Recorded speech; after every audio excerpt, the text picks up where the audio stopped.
ఔషధ కొనుగోళ్లపైన విజిలెన్స్ అట 2022 ఏప్రిల్ నుంచి ఇప్పటి వరకు జరిపిన కొనుగోళ్లపై విచారణకు ముఖ్యమంత్రి రేవంత్ రెడ్డి ఆదేశం ఇచ్చిందట. ఔషధ కొనుగోలు అంటే గవర్నమెంట్ హాస్పిటల్స్లో మందులు కావాలి కదా, ఆ మందుల కొనుగోళ్ల దాంట్లో పెద్ద ఎత్తున అక్రమాలు జరిగినాయని 2022 ఏప్రిల్ నుంచి ఇప్పటి వరకు అంటే నిన్నటి వరకు జరిగిన కొనుగోళ్ల మీద ఎంక్వైరీకి ఆదేశించిందట. 3500 కోట్ల టెండర్లు, పర్చేజ్ల తనిఖీలు, టెండర్ల ఖరారులో నిబంధనల ఉల్లంఘనలు, కొందరికి అనుకూలంగా మారిన నిబంధనలు, మార్కెట్ ధర కంటే ఎక్కువగా చెల్లించి కొనుగోళ్లు, ఆర్థిక అవకతవకలు, లోపించిన పారదర్శకత, టీజీఎంఎస్ఐడిసి ఈడీ బృందంపై విచారణ, మందుల కొనుగోలు రికార్డులు ఇవ్వాలని ఆదేశిస్తూ విజిలెన్స్ అండ్ ఎన్ఫోర్స్మెంట్ లేఖ, అరకొరగా సమాచారం ఇచ్చిన అధికారులు. మొత్తం గవర్నమెంట్ అంటేనే పంచక తినడం కదా, ఇక ప్రభుత్వ సొమ్ము అంటే కథమిగా. రాష్ట్రంలోని వివిధ ప్రభుత్వ ఆసుపత్రులకు అవసరమైన మందులు, వైద్య సామాగ్రి కొనుగోళ్లలో అవకతవకలు, అక్రమాలపై ప్రభుత్వం ప్రత్యేకంగా దృష్టి సారించింది. 2022 ఏప్రిల్ నుంచి నేటి వరకు తెలంగాణ రాష్ట్ర వైద్య సేవలు మౌలిక సదుపాయాల అభివృద్ధి సంస్థ ఆధ్వర్యంలో జరిగిన కొనుగోళ్ల లెక్కలన్నీ తేల్చేందుకు సిద్ధమైంది. దీనిపై ముఖ్యమంత్రి రేవంత్ రెడ్డి స్వయంగా విజిలెన్స్ విచారణకు ఆదేశించారు. టీజీఎంఎస్ఐడిసి వేదికగా 2022 ఏప్రిల్ 1వ తేదీ నుంచి 2026 మార్చి 31 వరకు జరిగిన సుమారు 3500 కోట్ల విలువైన మందుల కొనుగోళ్లు, టెండర్ల ప్రక్రియపైన సమగ్ర విచారణ జరపాల్సిందిగా విజిలెన్స్ అండ్ ఎన్ఫోర్స్మెంట్ విభాగానికి సూచించారు. ఈ మేరకు వివరాల కోసం విజిలెన్స్ అండ్ ఎన్ఫోర్స్మెంట్ విభాగం రీజనల్ అధికారి తాజాగా టీజీఎంఎస్ఐడిసి మేనేజింగ్ డైరెక్టర్ గౌరవ్ ఉప్పర్కు రాసిన లేఖ చర్చనీయాంశంగా మారింది. 2022లో ఆనాటి ముఖ్యమంత్రి కార్యాలయంలో పనిచేసే ఒక ఉన్నతాధికారి కుటుంబ సభ్యులొకరు ప్రభుత్వ పెద్దల అండదండలతో టీజీఎంఎస్ఐడిసిలో కీలక పోస్టుకు వచ్చిండట. అప్పటి వరకు సదరు అధికారి పెత్తనమే కొనసాగుతోందని, కార్పొరేషన్ పరిధిలో జరిగే కొనుగోళ్లన్నీ ఆ అధికారి కన్సర్నల్లోనే నడిచేవని అధికార వర్గాలు చెబుతున్నాయి. సదరు అధికారి కొన్ని కంపెనీలకు ప్రయోజనం కల్పించేలా మార్కెట్ ధర కంటే ఎక్కువ ధరతో మందులు, వైద్య సామాగ్రి కొనుగోలు చేసి ఏజెన్సీలకు లాభం చేకూర్చేలా వ్యవహరించారని ఆరోపణలు ఉన్నాయి. ఇప్పుడు మందులు కొనుక్కోవాలంటే మధ్యలో ఒక ఏజెన్సీ ఉంటుంది, ఆ మందుల రేట్లు పెంచి కొనుగోలు చేస్తుంది ఏజెన్సీకి వచ్చిన తర్వాత వీడింత వాడింత పంచుకుంటాడు, వీనికి ఇంత ఇస్తారు, కథం. పెద్ద స్కామ్ ఇది. మందులు వచ్చిన తర్వాత కూడా పెద్ద స్కామే ఉంటుంది. మళ్ళీ ఇప్పుడు నిమ్స్ హాస్పిటల్, ఈ హాస్పిటల్లో నడిచే మెడికల్ షాప్ల ఇది కూడా పెద్ద పెద్ద గూడుపుటాని ఉన్న దాంట్లో కూడా.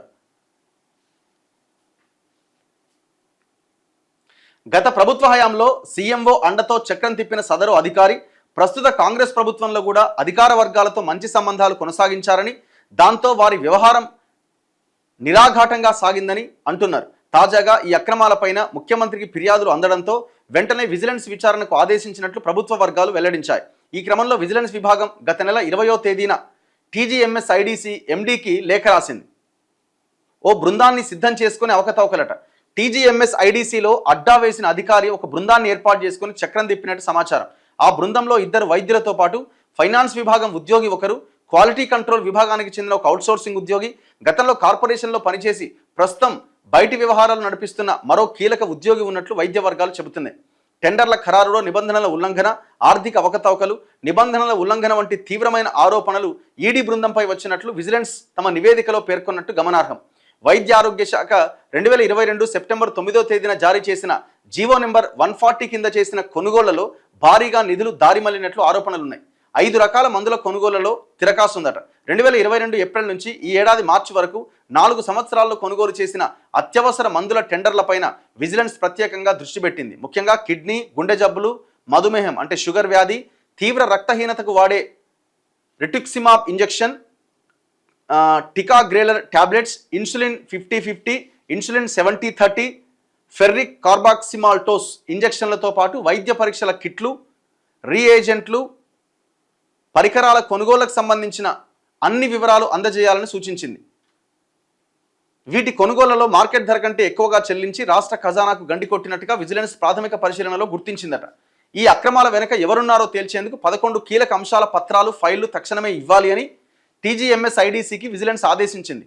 ఆసుపత్రుల నుంచి వచ్చిన ఇండెంట్ల దగ్గర నుంచి బిల్లుల చెల్లింపుల వరకు అన్ని అంశాలపైన విచారణ చేసేందుకు సిద్ధమైంది. మరోవైపు ఈ వ్యవహారం తాలూకు ఫైళ్లు మాయం చేసేందుకు ప్రయత్నాలు జరుగుతున్నాయనే సందేహాల నేపథ్యంలో విజిలెన్స్ విచారణకు ప్రభుత్వం పూర్తిగా స్వేచ్ఛనిచ్చింది. అన్ని ప్రభుత్వ శాఖలు, సెక్రటేరియట్ విభాగాల అధిపతులు, కలెక్టర్లు సహకరించాలని స్పష్టం చేసింది.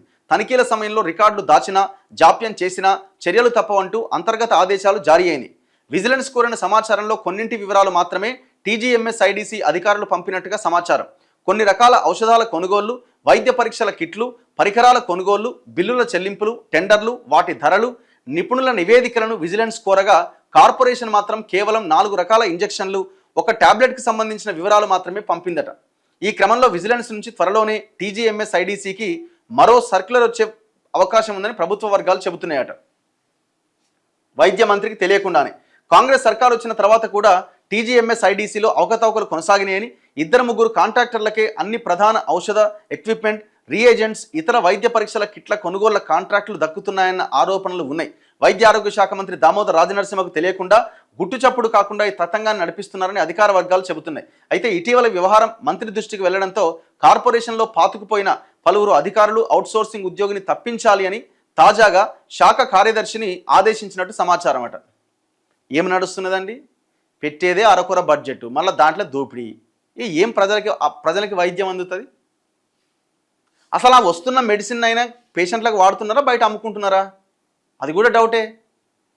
మీరు చూడండి, ఉస్మానియాకి వెళ్ళండి, గాంధీకి వెళ్ళండి, నీలోఫర్కి వెళ్ళండి, ఏ హాస్పిటల్కైనా వెళ్ళండి, అన్ని డాక్టర్ రాసిన ప్రతి ట్యాబ్లెట్ అలా దొరకదు. అన్నింటి మీద రెడ్ మార్క్ ఉంటుంది.